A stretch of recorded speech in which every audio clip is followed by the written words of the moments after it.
Assalamualaikum warahmatullahi wabarakatuh. Saya Hairunisa dari Biologi D semester 4. Kali ini saya akan memaparkan bagaimana fenomena alam lingkungan sekitar, yaitu untuk memenuhi tugas individu pengganti UTS mata kuliah pengantar ilmu lingkungan.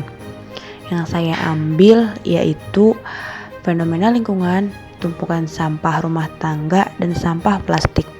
Menurut Undang-Undang Republik Indonesia Nomor 18 Tahun 2008 tentang pengelolaan sampah, yang dimaksud sampah di sini adalah sisa kegiatan sehari-hari manusia atau proses alam yang berbentuk padat.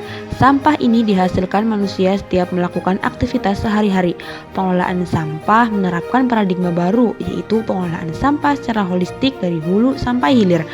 Untuk meminimalisir permasalahan sampah, maka harus ada pengelolaan sampah sejak dari sumbernya.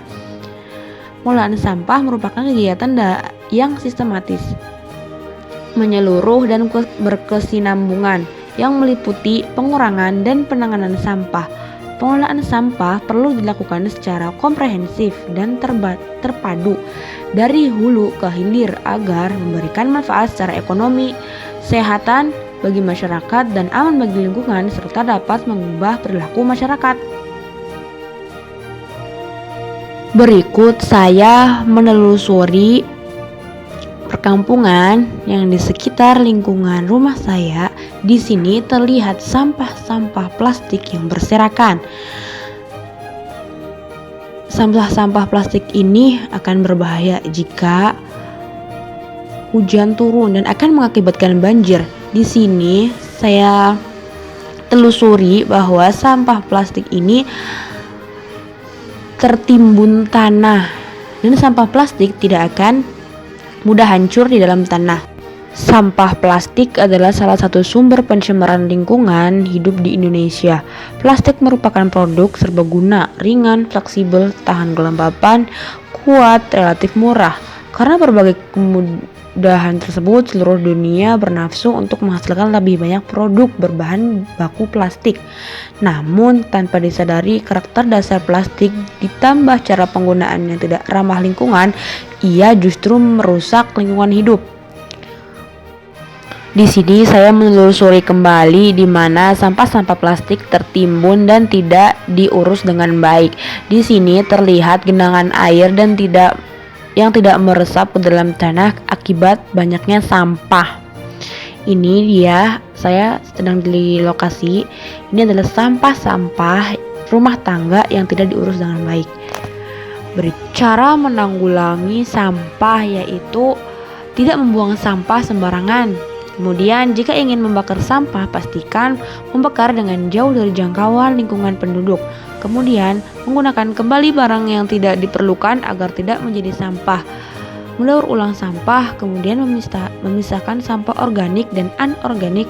Membuang sampah yang tidak bisa diolah lagi ke tempat pembuangan akhir. Kemudian, cara mengurangi sampah plastik adalah dengan cara menerapkan prinsip 4R, yaitu reduce atau mengurangi pemakaian. Kemudian reuse atau memakai ulang.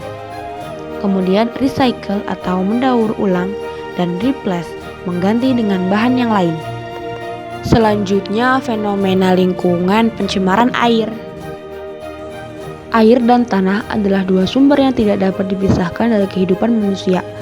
Akan tetapi, akibat dari ulah manusia juga air dan tanah menjadi tercemar dan rusak. Salah satu tercemarnya yaitu limbah rumah tangga yang dibuang ke sungai, kemudian limbah pabrik yang dibuang ke sungai dan tanah, kemudian pertambangan, pestisida yang tercampur dengan air, pembuangan limbah hasil peternakan dan rumah pemotongan hewan, dan sampah yang dibuang sembarangan. Di sini terdapat selokan yang berbau tidak sedap. Ini adalah contoh pencemaran lingkungan yang diakibatkan oleh manusia, seperti pemakaian deterjen yang berlebihan, kemudian limbah rumah tangga yang lainnya. Melakukan pembersihan selokan di sekitar rumah bertujuan untuk selokan yang tidak bersih akan menjadi sarang dari hewan-hewan kotor. Selain itu, membersihkan selokan juga akan menghilangkan bau tidak sedap serta mencegah nyamuk untuk bersarang di genangan air yang ada di selokan.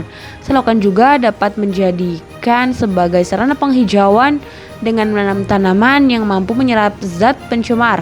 Tanaman tersebut seperti bunga ungu, lidi air, futori ruas, kemudian bunga coklat, melati air, dan lidi air.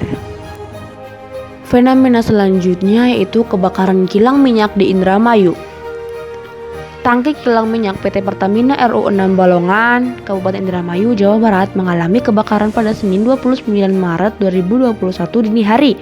Mengutip laman Pertamina ini, kilang 6 Balongan adalah kilang ke-6 dari 7 kilang Direktorat Pengelolaan PT Pertamina Persero. Kegiatan bisnis utama di kilang ini adalah pengolahan minyak mentah dari duri dan minas menjadi produk-produk BBM dan non-BBM serta petrokimia. Ini adalah rekaman kejadian pada Senin 29 Maret 2021 dini hari oleh petugas keamanan sekitar. Bisa dilihat akibat kebakarannya tangki kilang minyak Balongan ini, sekitar daerah sekitar Indramayu yang terdekat berdampak seperti terdapat hawa-hawa panas selama 2 hari setelah kebakaran kilang minyak. Kepulan asap tebal ini mengakibatkan hawa di sekitar daerah Indramayu berdampak menjadi berhawa panas. Akibat dari insiden ini, ratusan warga sekitar lokasi kebakaran terpaksa harus mengungsi ke tempat lebih aman.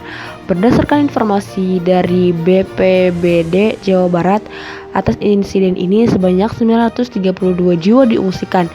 Kemudian PT PLN Persero juga, unit induk distribusi Jawa Barat, menyatakan bahwa 10 gardu distribusi ini berdampak buruk.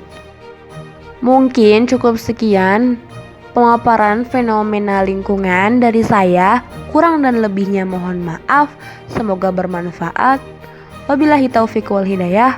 Wassalamualaikum warahmatullahi wabarakatuh.